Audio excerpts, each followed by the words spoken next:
Bienvenidos a su programa especial del mes, la neurona ambiental, donde siempre le presentamos un tema actual de importancia que a todo mundo nos atañe y de la cual necesitamos tener elementos para poder analizarla y ver pues posiblemente algún tipo de soluciones que pudiéramos estar generando frente a una situación como es la sequía que vamos a tratar el día de hoy, donde nos quita un poco el sueño, hay muchas preocupaciones y además es un tema que genera muchos impactos económicos, sociales, ambientales y a veces también hasta políticos.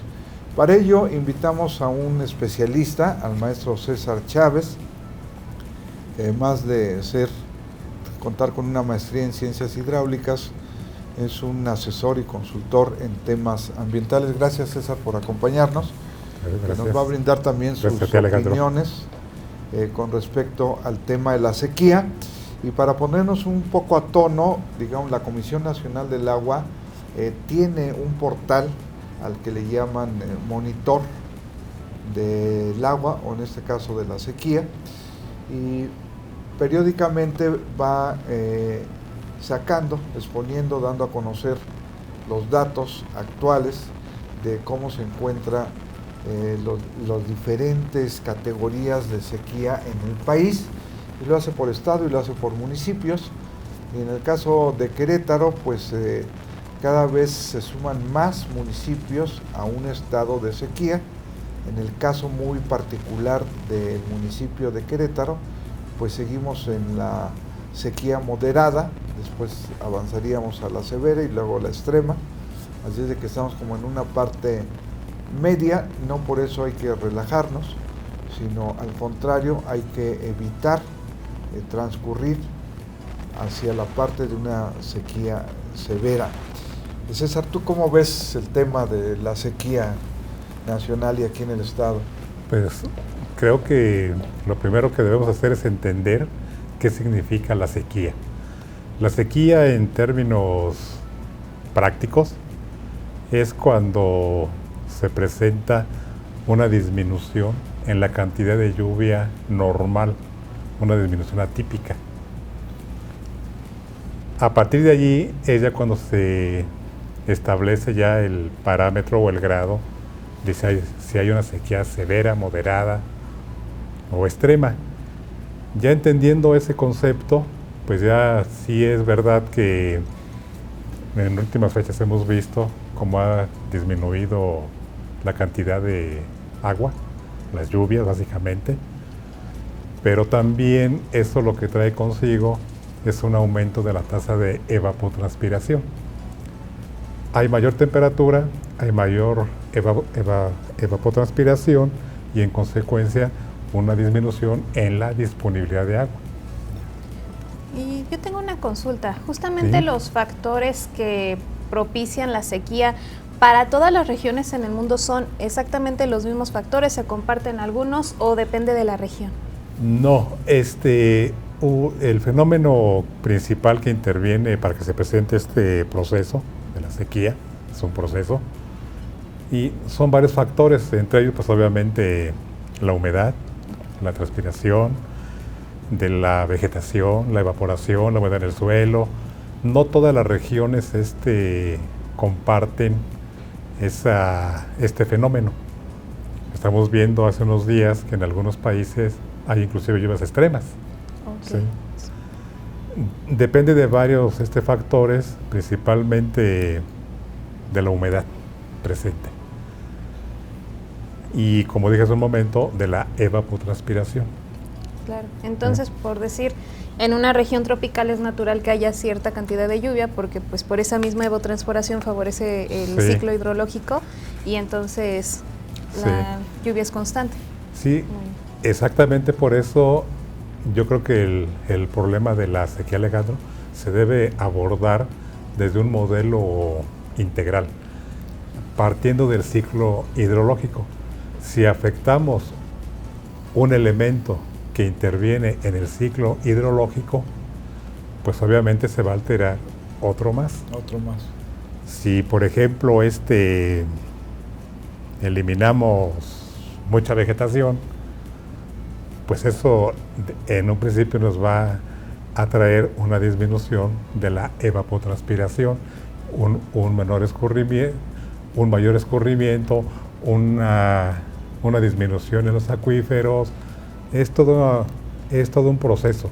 Por eso varios investigadores insisten mucho en que el problema de la sequía no debe ser abordado únicamente desde una visión unilateral, ¿sí?, sino involucrar a todas las dependencias que deben intervenir en ese ciclo de una u otra manera, federales, estatales, municipales, porque con una sola visión, el pensar que inyectando el yoduro de plata en este momento que se está haciendo, eso va a resolver, no, ¿sí?, no lo va a resolver. Va a ser útil para ese momento, pero no olvidemos que las sequías son impredecibles, ¿sí? Son impredecibles y nadie sabe, es un proceso natural y nadie sabe cuándo se va a volver a presentar o cuánto tiempo se va a extender. De allí vienen precisamente los grados: sequía extrema, moderada y severa. Ya. Fíjate que como está presente la sequía en muchas partes del planeta, entonces ha venido dando una discusión. Algunos dicen, digamos, que la sequía casi es producto del cambio climático y que eso ya se sabía que, digamos, por ejemplo, en el estado de Querétaro íbamos a tener menos precipitación del promedio que había hace mucho tiempo, ¿no? Entonces va a llover menos y por lo tanto va a haber sequía, y los cuerpos de agua, tal como se ha reportado, están al 30 o por debajo del 30% de su capacidad, ¿no? Entonces dicen, hay un efecto del cambio climático en las sequías. Y otros, desde una visión un poco más ortodoxa, más tradicional, dicen, no, bueno, es que ya pasamos del niño a la niña, ¿no? Y ahora va a haber más lluvia este año. Y entonces existe esa polémica si realmente el año pasado que hubo sequía fue a causa de este fenómeno o sigue siendo una prolongación de los efectos del cambio climático. Sí, coincido con esa apreciación.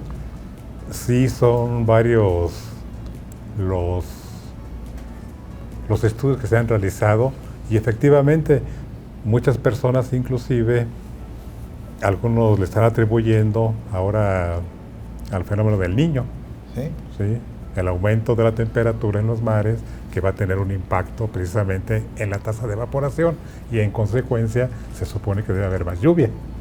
Pero también está la otra parte que dice, no, esto es una consecuencia del cambio climático.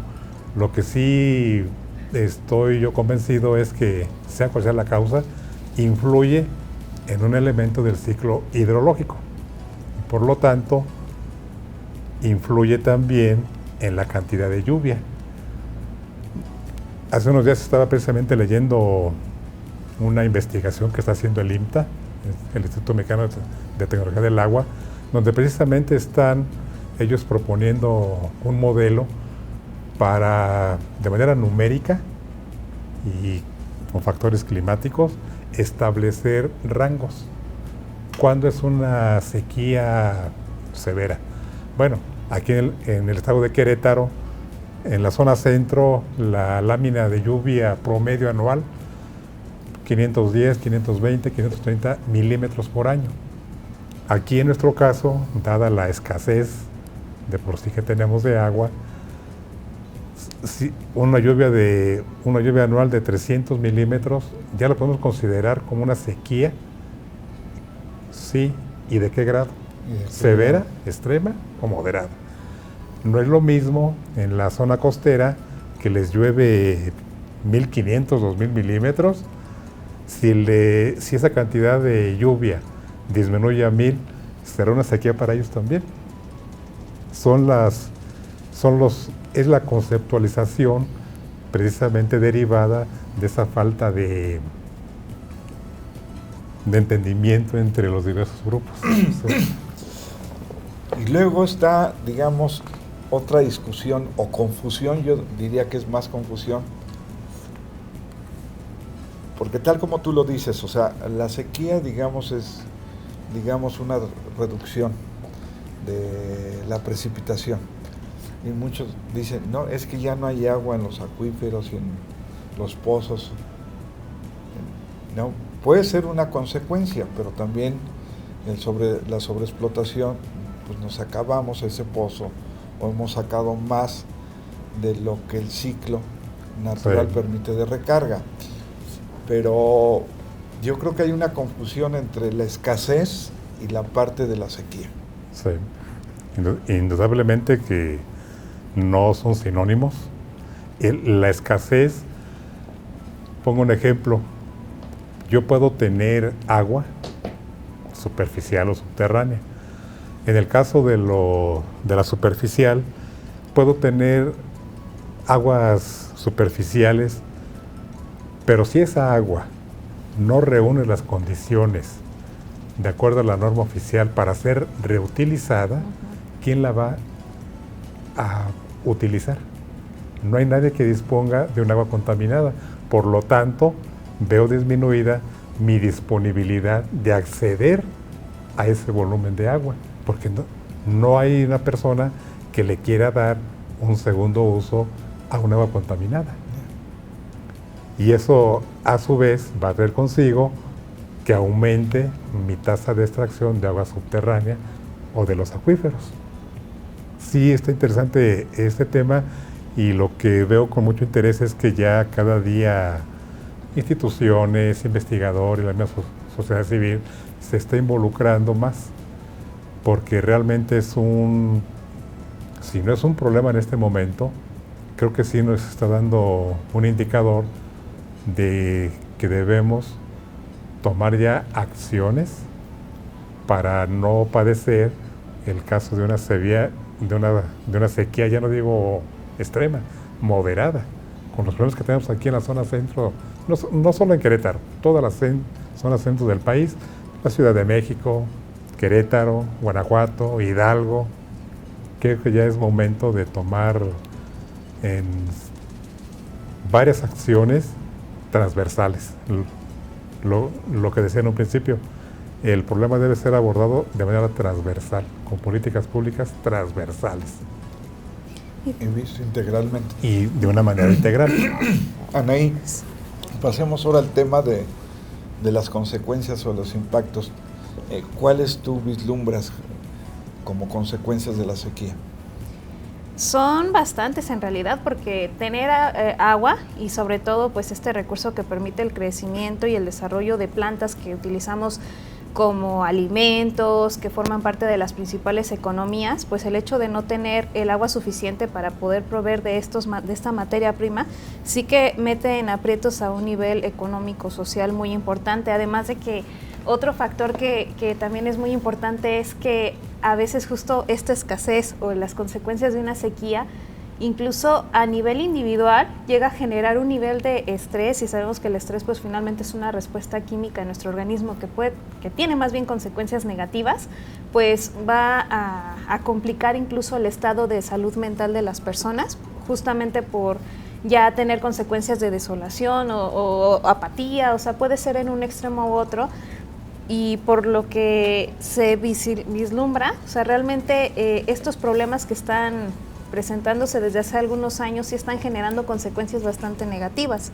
Y de hecho me parece bastante interesante ahorita la información que nos aportaron de cómo es importante que, a pesar de que todos damos por hecho de que sabemos qué es el agua y aparentemente todos conocemos sus propiedades, realmente no, porque hay como todavía una un hueco quizás entre toda me involucro, ¿no? En algún momento pues yo también llegué a confundir sequía con escasez y es muy importante diferenciar esto y pues que todas las personas también lo conozcan para conocer justo que las propiedades del agua, cuándo el agua es disponible, el que veas un charquito o una laguna medio llenar no quiere decir que sea bueno o malo, sino hay que estudiar más a profundidad, pues nos indica que realmente teníamos un desconocimiento acerca del agua y que pues qué triste que a estas alturas, digamos en pleno 2023, apenas esté como abriendo este panorama de que pues realmente lo que sabíamos del agua no era todo y que sobre todo los mismos ciudadanos y todos los investigadores estuvieran unificados en esto.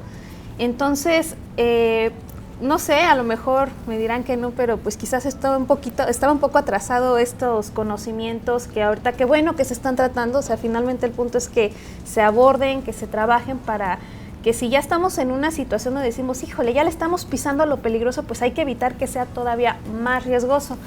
Y justo por eso era como mi inquietud, ¿consideran ustedes con su experiencia y conocimientos que a estas alturas, digamos, además de los académicos, de las personas que están en gobierno y muchas personas que están trabajando desde sus trincheras, además de la sociedad, tenemos un avance para trabajar en conjunto para estas estrategias de prevención, para evitar estas consecuencias de las que nos comparten? Existen los instrumentos, existe la normatividad, la concurrencia que está establecida desde la Constitución. Lo que hace falta pues es reforzar esa coordinación para abordar el problema de una manera integral. Y ahorita recordé precisamente, volviendo un poco a la inyección de nubes, que está tan de moda en este momento. Sí. Y que muchos creen que es la solución. Sí, para la inyección de yoduro de plata no es otra cosa más que inyectarle el químico a las nubes, y lo que se pretende con eso es únicamente estimular la formación de gotas de lluvia para lograr que se adhieran y se formen las gotas de agua que puedan vencer la gravedad. En resumen es eso, ¿sí? Vemos nubes, pero si esa nube no tiene la capacidad de adhesión para vencer la fuerza de gravedad, no va a llover. Entonces el yoduro de plata lo que hace es eso, provoca la adhesión, pero aquí vienen más discusiones. Varios investigadores dicen, no, esa no es la solución, efectivamente. Otros no están convencidos de esa tarea. Y algunos, los más moderados, dicen, sí, tal vez no es la solución, pero sí es una medida que en este momento nos puede ayudar a mitigar un poco el impacto de la sequía. Entonces vienen discusiones, yo creo que muy interesantes. Hay varios trabajos ya de investigación, sobre todo porque varias personas también han manifestado su preocupación del impacto ambiental que esa inyección de nubes va a tener en el medio ambiente, que es un punto que no se ha investigado a profundidad. Fíjate que, digamos, yo vislumbro uno de los principales impactos, que es la cuestión agroalimentaria, la producción de alimentos. En Argentina, pues ya, digamos, es el caso ahorita más típico y relevante de América Latina, donde ya causó estragos en la parte económica, lo está llevando una crisis económica al país por la pérdida de cosechas, principalmente por la soya. O sea, Argentina es exportador de harina y aceite de soya y tienen muchos ingresos de ello. Entonces se ha reducido casi a la mitad su producción por las sequías tan prolongada. Entonces ya tiene impactos, y en varias partes, en la India el año pasado igual, en China igual, mismo Estados Unidos han tenido problemas de producción alimentaria, muchos hablan de que se avecina una época de hambre por la falta de alimentos, y creo que es el sector, la sequía, donde pega más fuerte el sector alimentario más que la industria o en otros sectores, en el comercio. Ha sido la cuestión alimentaria, y de ahí, digamos, para los países que están en desarrollo, que dependen mucho sus economías de la producción primaria, pues se ve agravada esta situación. Y bueno, y la sequía pues tiene un impacto diferenciado, o sea, ahora sí que al perro más flaco se le cargan las pulgas. Sí.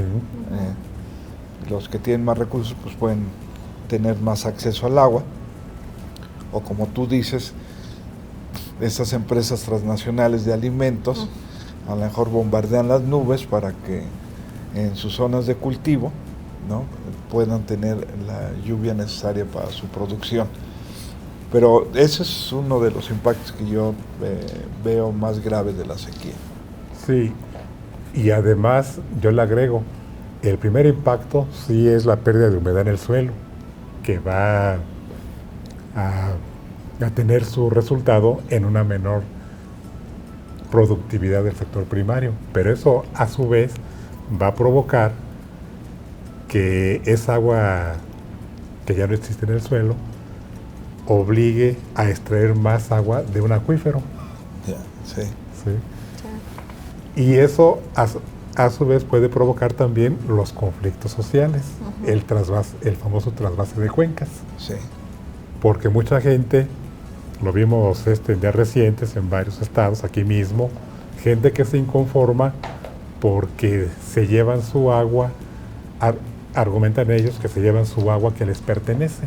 De algo se la estaban llevando, ¿no? Sí. Sí, entonces por eso hablaba yo de que es un problema que debe abordarse de manera integral desde los 3 órdenes de gobierno y claro, con la sociedad. Nos queda casi un minuto y yo creo que la audiencia está así como, ¿y qué hacemos, no? ¿Qué podemos hacer como ciudadanos, ¿no?, frente a esta situación de sequía y que se combina también en algunas zonas o regiones con escasez de agua? En tu opinión como asesor, César, ¿qué le recomendarías a la audiencia? Bueno, pues primeramente el cuidado del agua, desde nuestros hogares, lugares de trabajo, cuidemos el agua, fomentemos la reutilización, el tratamiento de aguas, cuidemos los recursos naturales porque es parte del ciclo hidrológico, y sobre todo formar una conciencia, educación ambiental, y bueno, pues la participación de la suma de esfuerzos entre los 3 niveles de gobierno junto con una sociedad informada, porque no olvidemos que lo que a lo que no se le da un valor, difícilmente podemos darle un reconocimiento o cuidar. Si no nos cuesta, lamentablemente no le damos el valor. En términos sociales, económicos, ambientales, el que tú quieras, es muy difícil involucrar a la población cuando no tiene conciencia de que el agua es un recurso, ya no digo